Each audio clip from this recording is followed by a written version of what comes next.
Hey everyone, this is Zephyr, and welcome to the Bailey channel, where we teach everyday DMs how to create truly amazing experiences for their players by combining art and technology.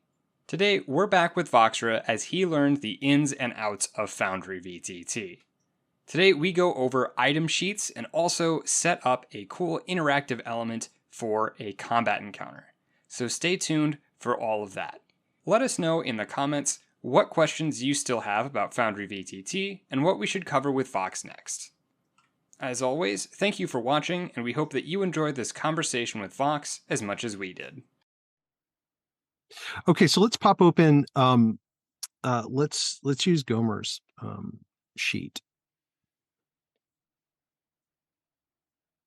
and we talked a little bit about this stuff. These sheets are all customizable. We happen to be using the core sheet right now, but there's like what is it? Tiny UI sheet, or what's it? Tidy sheet? Yeah, Tidy Sheet 5e. So it's by the same maker as like Tidy UI, I do believe. And that adds another 5e sheet that's really popular. So if we want to take a look at that, we'll have to go grab that one, it looks like.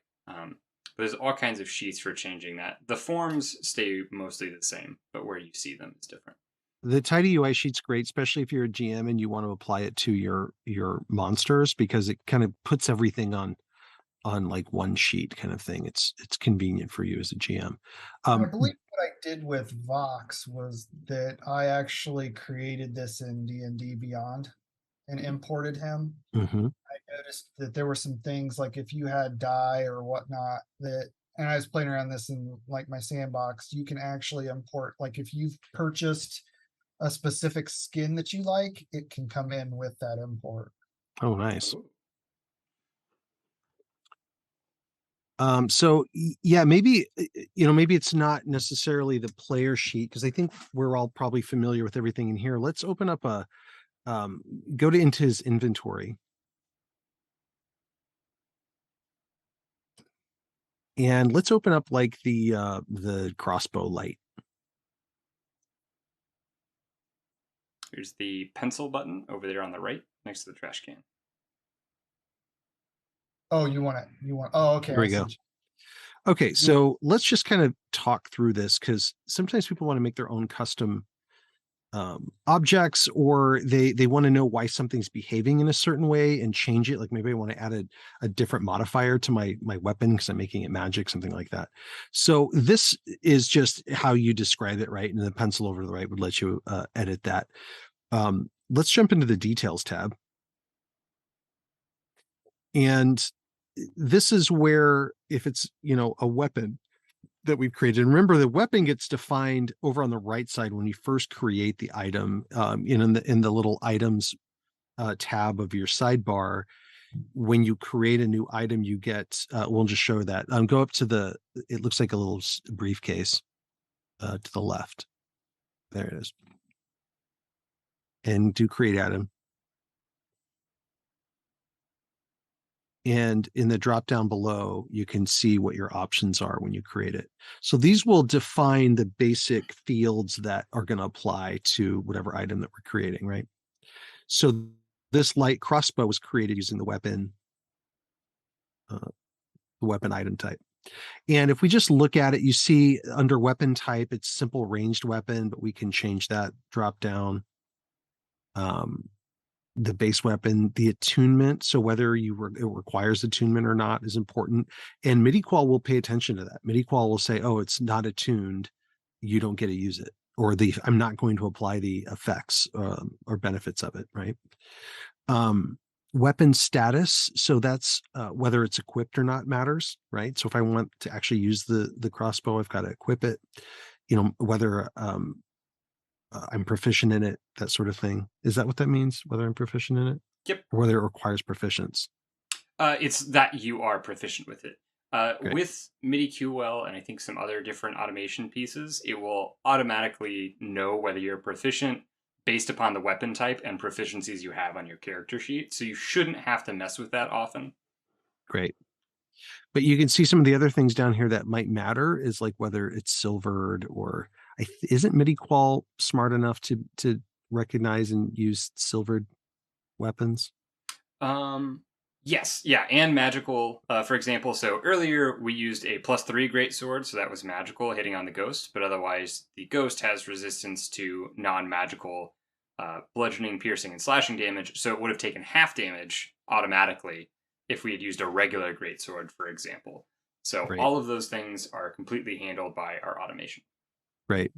And then you get into like the weapon usage, right? So the activation cost, is this going to take an action to use this? Is it going to take a bonus action?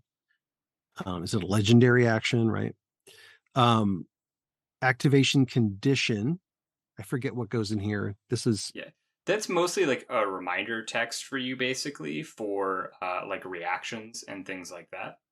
you whether it targets yourself, whether it targets by touch or a certain distance away. Here's where you set like whether it attacks or applies in a cone or a sphere over to the right there. And those are usually going to be for something that has like a magical effect of some sort. You'll see that with this crossbow, we're mostly talking about range here as opposed to targeting. So obviously there's some exceptions where, like, if you have some magical grenade, then you might have that area of effect with the targeting, but usually you're going to be dealing with ranged. Yep. The limited uses is interesting, especially if you have like magical effects and other things. If you select the drop down next to it, you can see that you can have it only apply twice per short rest or long rest or twice per day, right? Or have just a number of charges on it. So this is where you can start to create your own objects. What I recommend is you go into the SRD and even go into like Midi SRD, which is a whole module of sort of smart, I believe smart weapons and spells, right? But just see how they're set up with something that's close to the effect that you want, and then you can come back into these fields and start manipulating them in the same way.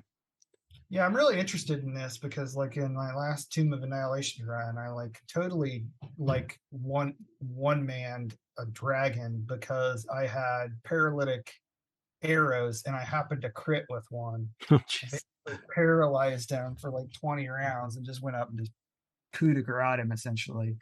But it was always a pain trying to track how many of those I had prepared and ready. Mhm. Seems like a pretty good place to be able to do something like that. Yeah, and if you homebrew at all, you're going to want to know how to use these, right? And again, start with something that's close and then try to copy it is my usual strategy. You've got resource consumption under all these. So like if it was going to use a bolt, I believe you can specify it in here. Yeah. So you could make a separate version of your crossbow for like maybe that one doesn't have any weight to it or any value to it, but that's like that's going to be the crossbow that instead of consuming your regular bolt, it's shooting those paralytic bolts you were meaning. So it was consuming specifically those paralytic bolts. Yeah. So when your paralytics are out, you just switch to your regular, crossbow with bolt, regular bolts. Excellent. That's down in the weapon attack section. You start to define like what is this? So it's a ranged weapon attack. You can imagine this is going to have a lot to do with how MIDI-Qual interprets what it needs to do, what ability modifier it's going to use. Right. So if this is a dex-based attack, it'll use dex. There's other classes and feats that you can, use charisma, for example, instead of dex or strength. And then you can get into adding all of your different bonuses and change it to a 19 instead of a 20 critical threshold, right? So tons of flexibility as far as how you're going to do things in here. And you can even add like 1d6, 2d8, things like that. It'll recognize a lot of that inside of these. You can see how you can specify the damage type, and you can add more. There's that little plus and minus over to the right where you can add additional types of damage.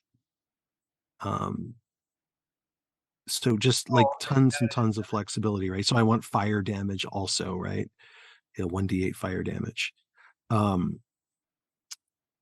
don't get into other formula too much, but you can have, if there's a saving throw associated with something like an effect, you can have saving throws in there. And then I think Tim goes into what the MIDI qual fields below do in our series. So I recommend you guys go check that out to see, what it's looking for in these fields as well. So Tim develops another module called Dynamic Active Effects that also does a lot of smart things. And so we recommend checking that out. I still need to get with Tim and do a whole tutorial on that, but that's what that is. Now, if you go up to the effects tab on the same sheet, so Foundry itself supports the ability to have active effects. Dynamic active effects lets you do even more, I think, with that. But this is where you can assign like different things that happen. Like if you're just carrying the crossbow, it might have a passive effect, right? It just makes you larger when you're carrying it, or it gives you advantage on attacks or something like A that. common one would be like a sword of warning, so that you can't be surprised. Which that's in the DAE SRD, but just as a example. Yeah. And then the magic item tab, I think that was introduced by a module, right? Yeah, we have the magic items module in, and this is incredible if you're making wands or staffs that cast a spell a certain number of times. As you can see, you can define whether it requires to be equipped or attuned, number of charges, whether it gets destroyed, whether it's rechargeable, how it's rechargeable. And you see that little box down below that says drag spells here? Fantastic, guys. Yeah. I mean, you can load it up with fireballs and if your players love it. Yep. It's just a whole other thing that they can and so does it use. So like this is the biggest thing that my guys a lot of times what I'll do with like a magic item and stuff is like is an example of wand, I'll give them something. It'd be a wand of magic missiles or something, and it'll have like 8 charges, right? And then what I've always done is like, rather than destroy the object, because they like to use them, I want them to use them. I don't want them to be like sitting and, like rotting away in their bags. What I do is like I say, okay, it can recharge 1d6 per rest or whatnot, but I don't tell them what it recharged. They don't know how many charges. Nice. They pull this thing out tomorrow and it not work, but tomorrow it might have 6 charges, so. Love it. So you may want to set it so that it doesn't recharge, and then you'd have to remember to manually charge it that day. Yep. Yeah. But for the most part, what I will do is I will say, hey, you're going to, like, if they start using it a lot, what I would do is I would say, okay, you're going to only recharge 1 per day for a while. And then like they haven't used it in a while. Okay, now you're recharging 6 per day or something, until you get to 10 or whatnot, and yeah, this is so good for making little things like this, just dropping in and being like, okay, you need to get some excitement going, just create something really quick. Boom, you can use it, and they use it a couple of times and it poofs, or keep it forever. And you'll find some of the stuff's made for you. If you go into your compendiums, let's see if we have anything. I think we have DAE. If we have type in DAE, here we go. Open up items. And here's a bunch of items that are already built that are super smart. So like open up the Cloak of Mana Ray, for example.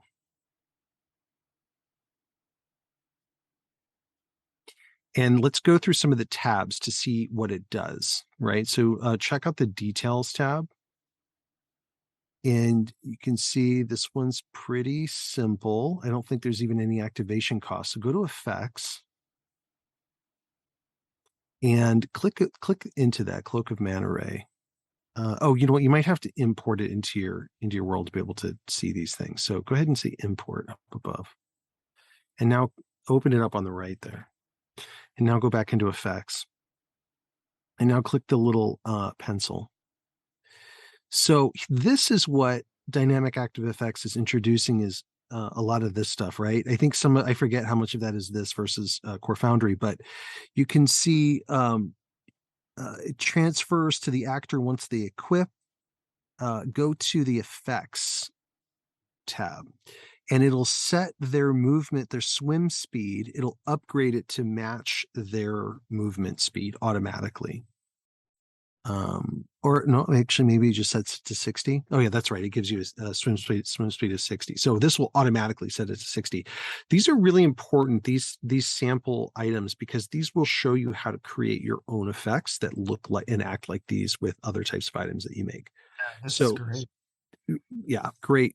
I don't know if there's anyone others that we want to check out. You're free to check these out. There's like Broom of Flying. It probably gives you a flying speed. Yeah, like horseshoes of speed. Another big one everybody likes is Right. kind of go-to is like, I don't know, Oh, look at the potions too, by the way. speed, potion. Potions are one of the things that I don't think anybody uses enough of in D&D. Yeah. It's so nice that they like run out, so you kind of have to use them. Thematically interesting, but try to open up a potion and let's look at the duration tab for a potion. So go to effects. We'll probably have to import this one too. Yeah, you're right. And go to the pencil. And sorry, go to details. Maybe it was under details. It should be a duration here. Click on the effects because Maybe I just picked a bad one. maybe so. Maybe it lasts indefinitely. Oh, you know what? Because so this is a little awkward because if you look at the effects, you'll see that it has macro.execute and it's executing the enlarge reduce. So this is actually hooking into the enlarge reduce spell logic. So that's why it doesn't have its own duration and thought process. It's using enlarge reduces logic for it. Perfect. Glad we looked at this one as an example. Yep. The other ones may do the same that thing. spell is. Yep. Yeah, and I think it's probably something like you actually have concentration or something, and that's probably why it's weird. But yeah, this might be similar. Oh, okay. So that one of my favorites. There, that one has a duration. Yeah, this is one of my favorite potions. So that's what, 10 minutes? Is that right? Yep. So there you go. And so now you use these as like, you can copy it and then modify it to what you want, or you can just look at how Tim's got it set up. And there's other SRDs. There's SRDs for or for DAE, for feats. I think there's some magic items item thing that's already built. So look at what these modules introduce in terms of compendiums, because you might find a lot of your stuff is either already done somewhere or you can modify it. What do you think? Was that good enough for now? Yeah, this is great stuff. I mean, you're kind of ready to run a combat and blow some hair back with some of your effects and everything. Yeah, and I really like going through some of this with the items and things, because I was thinking just that, and I was, here recently, like a lot of my friends and everything have been really busy, so I was thinking in my rhyme, what I was going to do is throw in a couple of the Candlekeep mysteries and then give them little rewards, like I was talking about some of our previous ones, and I was curious about how I was going to do that. This is exactly it. So great. Yeah, the combat is great. I'm really anxious to I'm really rethinking how I want my opening scene for my new session to start. And I'm thinking it's to start with some combat. Love it. Like a bunch of kobolds or gibberlings or goblins attacking East Haven or something.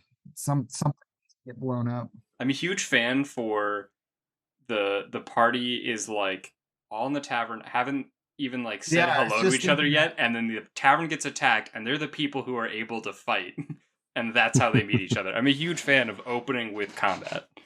Well, and the automation stuff, I'm getting really into that. So when we did the fireball and everything, there were some kegs down here and stuff. So I'm really thinking to myself, okay, what I'd like to do at some point, maybe not get too complicated right out of the gate, is I want there to be a consequence maybe to actually lighting something on fire, right? So maybe there's another delayed fireball that if it gets hit, if fire hits this particular square, I start a timer, and if that timer expires, boom, another fireball goes off. Hey, do you want to see if our exploding keg is working? Go into your compendiums. So type in town in your search and pick the prefabs, second one down. And then what is it, under explode maybe? No, it would be barrel, B-A. There you go. That one that's exploded there. Drag that onto your scene.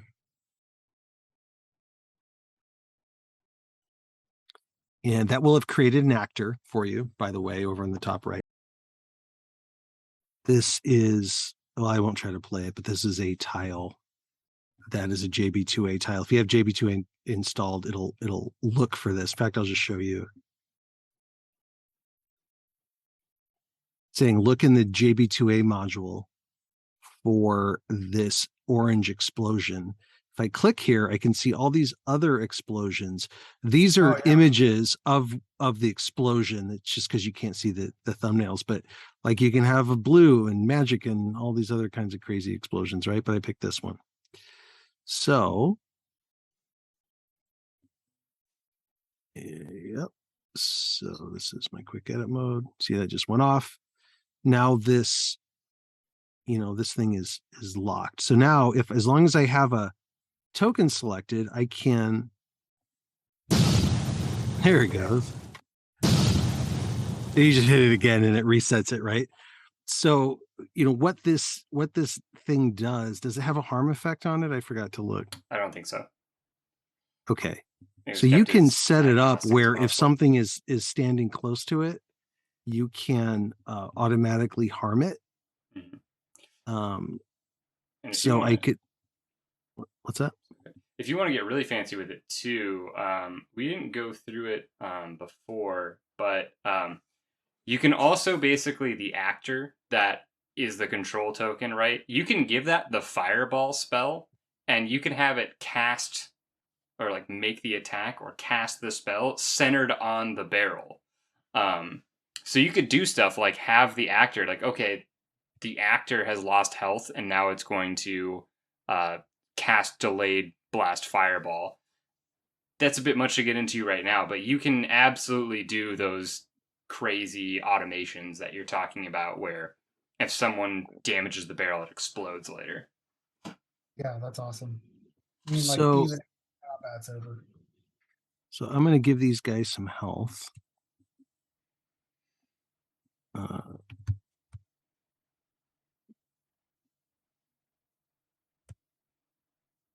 And I'm going to put them in the blast radius.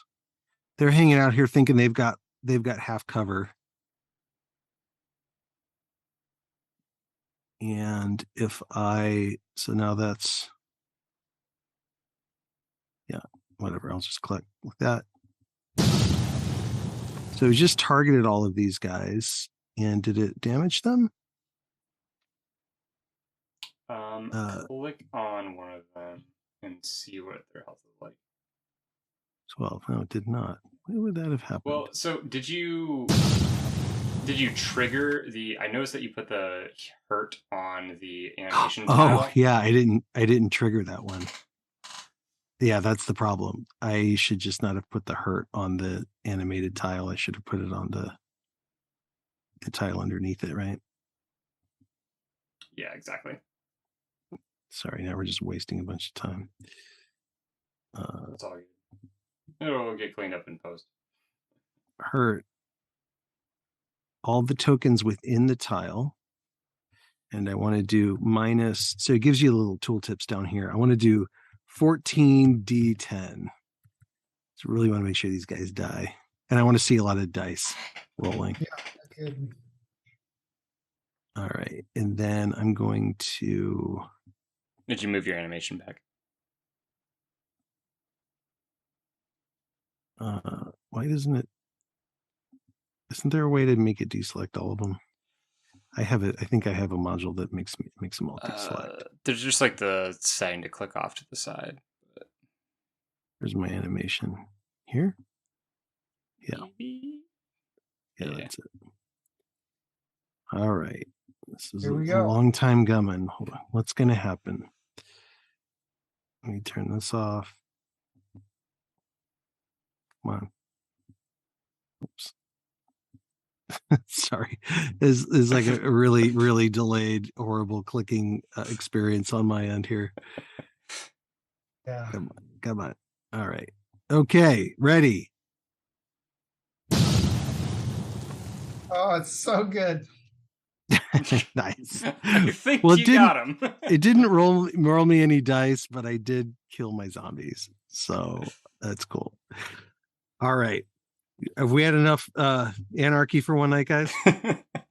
Hava! Hey, listen, I had a lot of fun. This was Quick. great. It makes me inspired to go run my own, run another encounter here, run a game. But Vox, do you think this was helpful? Do you feel like you're ready to? Absolutely.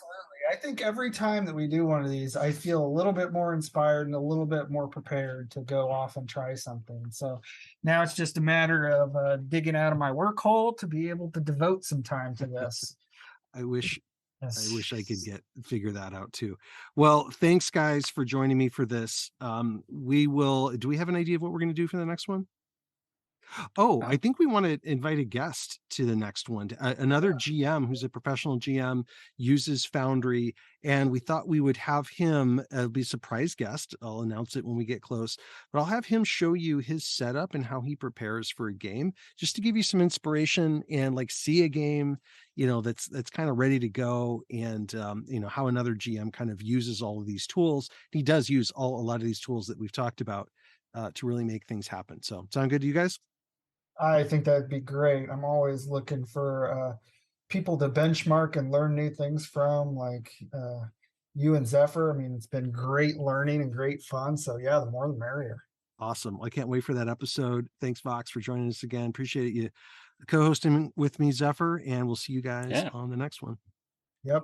See you guys next time. Have a good one, everybody. Later.